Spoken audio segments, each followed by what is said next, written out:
Hey everybody, welcome back to Shop Dog Fabrication. So today we're getting close to firing up the brand new engine.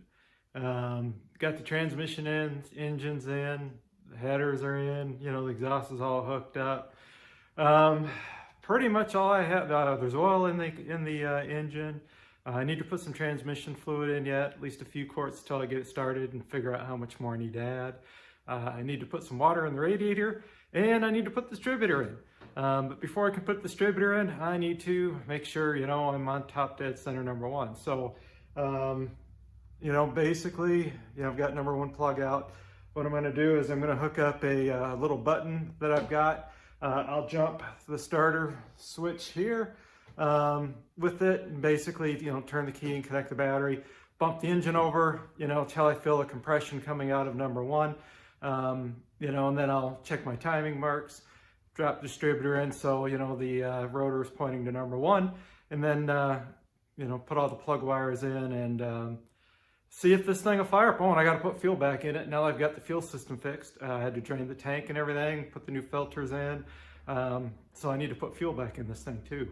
So we are real close to first startup. The other thing I did is I connected, let me see if I can reach it, a temporary oil pressure gauge. Temporary oil pressure gauge. So as I'm bumping the engine over, for compression, I want to make sure, I start seeing some oil pressure build up. And I'm going to roll it over a few times when I get the distributor hooked up without the ignition connected. Again, just make sure we build up the oil pressure first, just to make sure everything's okay before, we start rolling it over. And obviously when I'm rolling it over, we'll start getting fuel into the carburetor too, which will make it easier to start. So, I may need to pour just a touch into the carburetor just to kind of whet its appetite a little bit, so to speak. And we'll go from there. So let me go ahead and get all this connected and done. And, we'll see if we can get this thing running here in the next, hour or so. Crank it up and show you guys, with that engine build series that I did.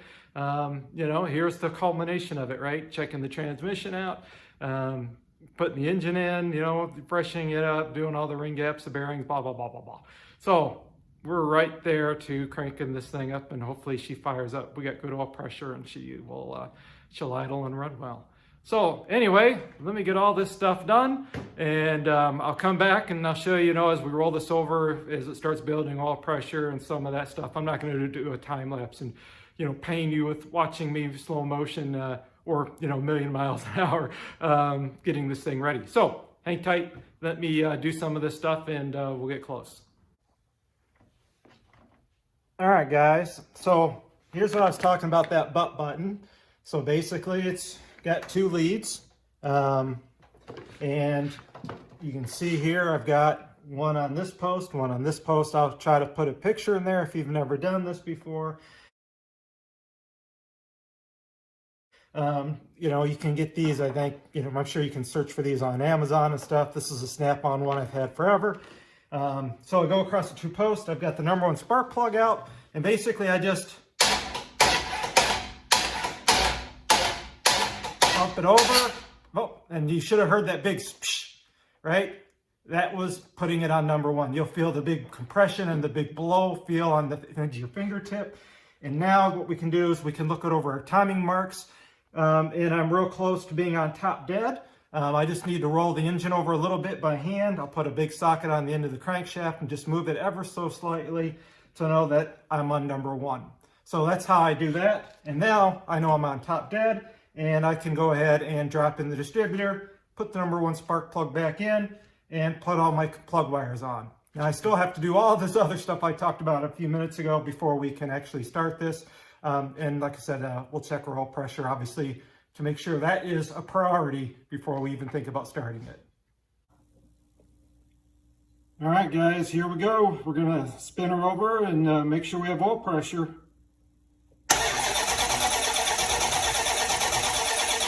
Look at that. We have oil pressure. All right, everybody, so I've got some fuel in the carburetor. You know, we've got oil pressure, I've got some fuel in the tank, we've got some water in the radiator, a little bit of transmission fluid in. Let's see if she'll burp.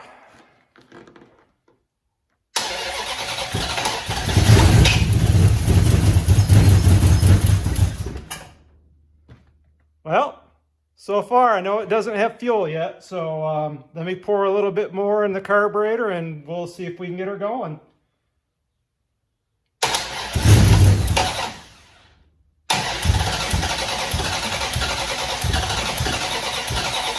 Oh, I see a fuel leak. Hang on. Over at the regulator. I need to take care of that. All right, that was a simple fix. Just fitting was a little loose. You know, obviously having the engine in and out, should have done a little better check. So there, at least I know I've got fuel up to the regulator, which means there should be fuel in the bowls here in just a second. So let's try this again.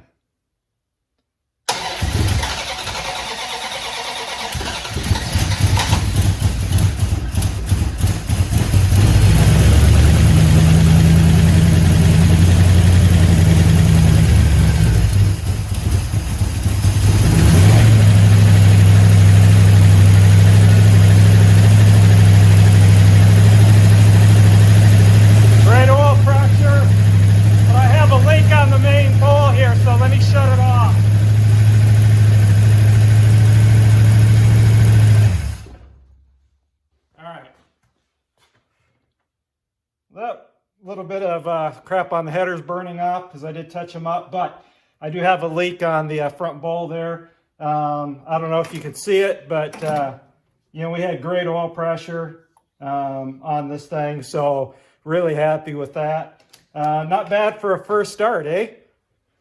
So I got a few things I'll need to button up, but you know, the engine was sounding pretty darn good. No funny noises on startup, right?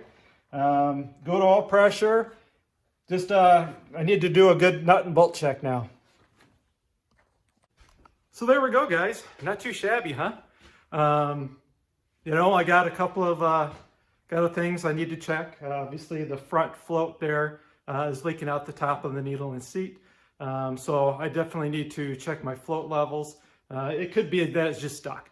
Maybe I just need to give it a good whack and let it settle in. But then I'll also pull the screws out the side of the bowls there and make sure the floats are okay. Because obviously when I had it apart, I made sure they were good. So I'm hoping it's just, you know, it's just need to give it a good whack and let it kind of settle in now that it's got fuel again at it, you know, in it for the first time in quite a while. You know, obviously the engine's going to smoke a little bit because I did touch up the headers with some paint.